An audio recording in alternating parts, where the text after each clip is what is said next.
Estamos aqui para mais um encontro do CAU com a sociedade. Hoje aqui em Niterói. Já tivemos outros encontros no Rio de Janeiro, no auditório do IAB e no auditório da Santa Úrsula. Hoje aqui no auditório do Clube de Diretores de Logística, no centro de Niterói, o nosso assunto vai ser assistência técnica e habitação social. Assistência técnica é um assunto muito importante para os arquitetos e para a sociedade, porque é a forma de levar o conhecimento da arquitetura para toda a sociedade, toda a população brasileira. Esperamos que o debate traga importantes informações para que a gente possa avançar no tema.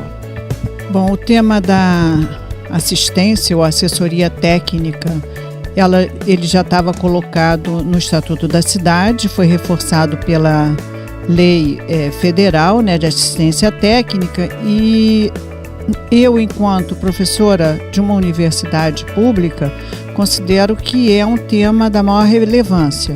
O que a gente observa é que a maior parte de nossas cidades é autoconstruída, então sem a presença do técnico, e que realmente nós temos problemas graves a serem resolvidos.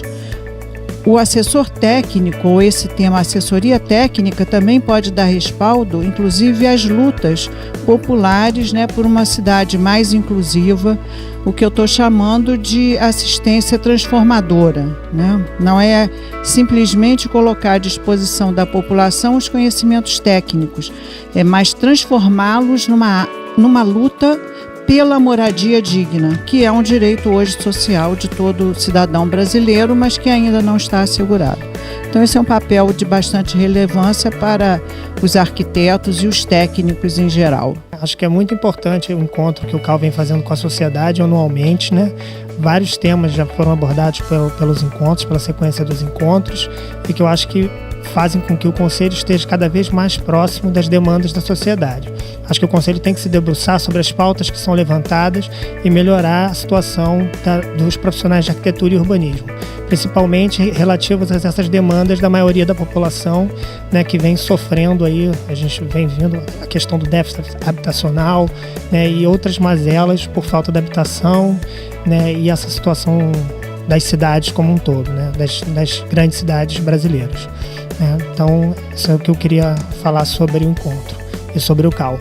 E sobre o tema específico, sobre a questão da assistência técnica, eu acho que é fundamental que a gente comece a analisar como que essas comunidades e a população que precisa de assistência técnica pode ter acesso a uma arquitetura e um urbanismo de qualidade, e que principalmente possam escolher a sua assistência técnica, que consigam ter o projeto de arquitetura e urbanismo como instrumento de luta pelas suas demandas e pela permanência das suas comunidades, que a gente tem vindo aí no estado do Rio de Janeiro, principalmente nesse processo crescente de remoções. Então eu acho que está na ordem do dia se discutir assistência técnica, que não dá para que os projetos de habitação social sejam voltados principalmente para justificar remoções no estado do Rio de Janeiro. Então acho que esse é um recado ou um aviso que o IAB queria deixar aí registrado.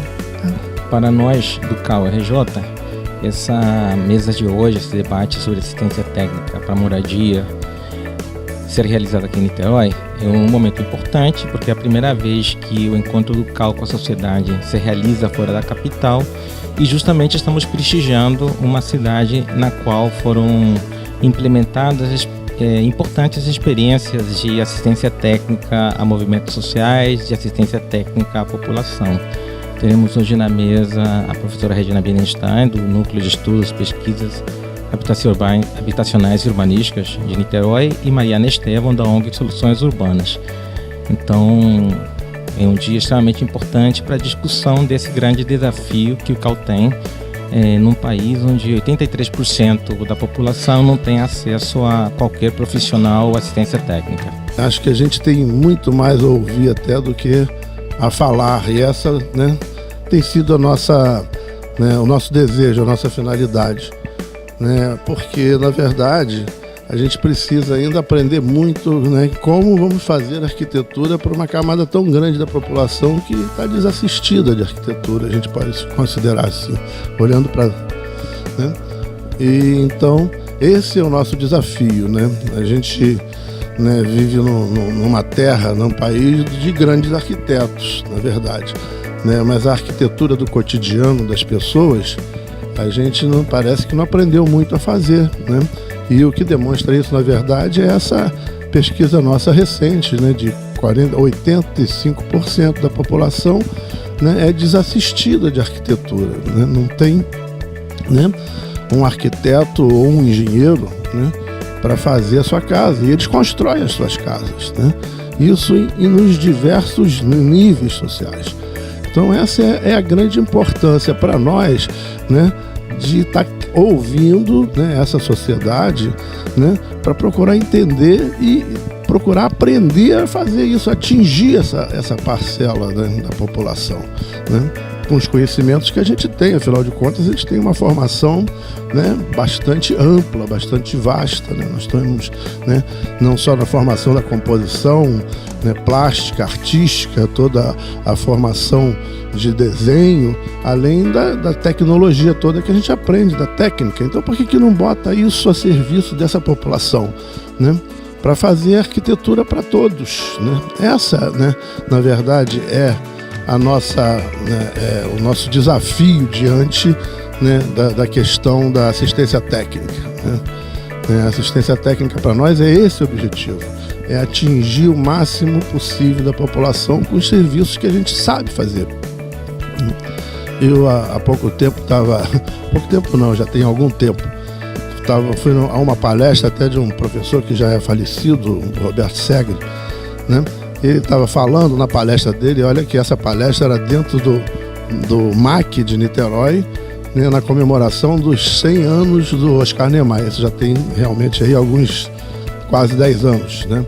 E ele lá dizia o seguinte, né, que os arquitetos, né, por causa do desafio exatamente da gente ser arquiteto numa terra de grandes arquitetos, onde a referência da arquitetura é a grande arquitetura, né? Então os arquitetos são vistos pela população de modo geral assim, né, como o arquiteto que faz grandes obras, mas não é o arquiteto aí, como dizia o professor Roberto Segre, que faz o banheirinho, né, faz o puxadinho, né, faz o acréscimo da casa, né, que todos precisam, né?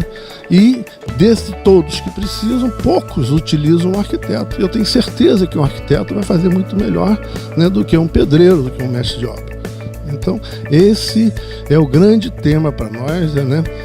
A questão da assistência técnica, né? Que ainda se desdobra numa política de governo, né? Não ainda posta, né, em prática, não factível, apesar de ser uma lei, né? A Lei 11.888 de 2008, né? Veja bem quanto tempo tem. É a lei que prevê, né, a arquitetura, né, para a população de modo geral, né? Que a gente chama a Lei da Assistência Técnica, né, para a Moradia Popular, que é uma lei de iniciativa de um arquiteto, né? Quando o deputado, colega nosso, um arquiteto gaúcho, Clóvis Engelfritz, né? Ele foi quem propôs a primeira vez essa lei no Congresso, né, no início dos anos 2000, por volta um pouco mais de 2004, talvez, né, não tenho precisamente a data, né? E o Clóvis, evidentemente, ele estava repercutindo uma discussão que era, né, de um segmento já dos arquitetos brasileiros, né, ao propor essa lei, que tramitou no Congresso por quase mais 10 anos, né? O Clóvis deixou de ser, né, deputado. Aí nós tivemos um deputado, colega nosso também, um baiano aí, né, que é o Zezéu, né, falecido também, o deputado Zezéu, que até acabou denominando essa lei, que chama-se a Lei Zezéu Vieira, né, que é a lei da assistência técnica, que está aí em vigor, e a gente não tem, né, ainda notícia de nenhum município no Brasil que tenha implementado isso como uma política de governo. E ela é uma ferramenta, um instrumento que está aí para ser utilizado, né? Então esse é outro desafio da assistência técnica.